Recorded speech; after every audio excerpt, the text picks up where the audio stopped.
Hi, everybody, and welcome to this episode of Behind the Scenes of Inside Investigations. I'm joined by Marnie Zambry, our senior producer, and Marnie, we're talking flags. Well, we're talking rustic flags. First of all, I didn't know it was a thing. Did you?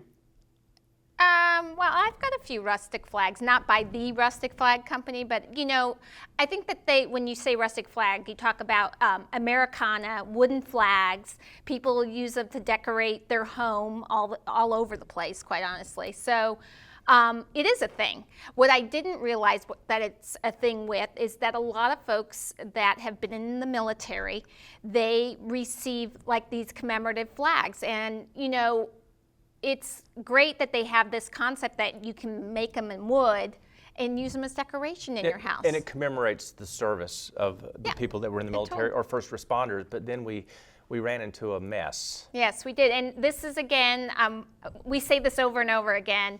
Sometimes we're good and sometimes we're just lucky. And when we were in Tennessee asking the Attorney General's office about Walker Stalker, we started talking and they said, oh, we have this other case that we're working on right now, and it had to do with Rustic Flag Company, who is owned by Justin Scott.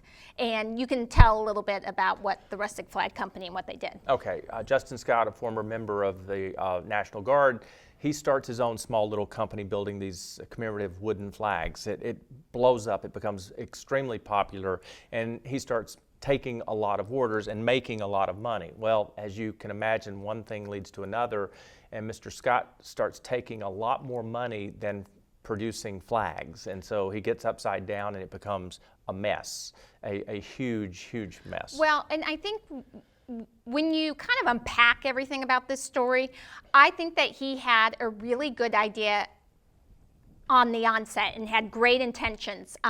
He had made a flag for a friend of his. The friend really liked it a lot, so he started going to local, not swap meets, but events, and he would sell these flags at these events, and people started saying, you should really build a business about it. So he did. Now, his experience, I don't think he had that much business experience, but when you get into businesses, especially online businesses, and you are a small business, you rely on PayPal, or you rely on all these different kind of entities to help you do the commerce. Okay, it started out with good intentions, perhaps even great intentions, but some of the people that have been adversely affected by it tell us that it got out of hand, and then the problem is he apparently continued to take orders and was competing online by cutting his prices to a point where it was not practical that he could build the flags for the price he was collecting. Again, I always like to give people the benefit of the doubt. That's where I feel like, yes, there may have been some greed involved, but I think what happened is that he did cut his prices back.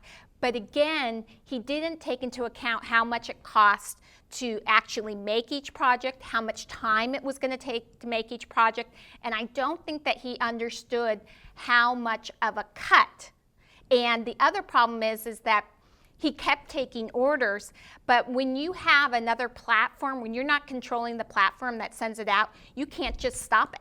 You can't stop the platform. So they're going to keep saying they're taking orders, even if you've said, I can't handle any more orders. And so that's part of a business sense that I think he got in over his head. Okay, so let's forward fast to the silver lining and the great ending. I don't want to spoil it if you haven't seen the show, but you're supposed to be coming here to the behind the scenes after you've seen our segment.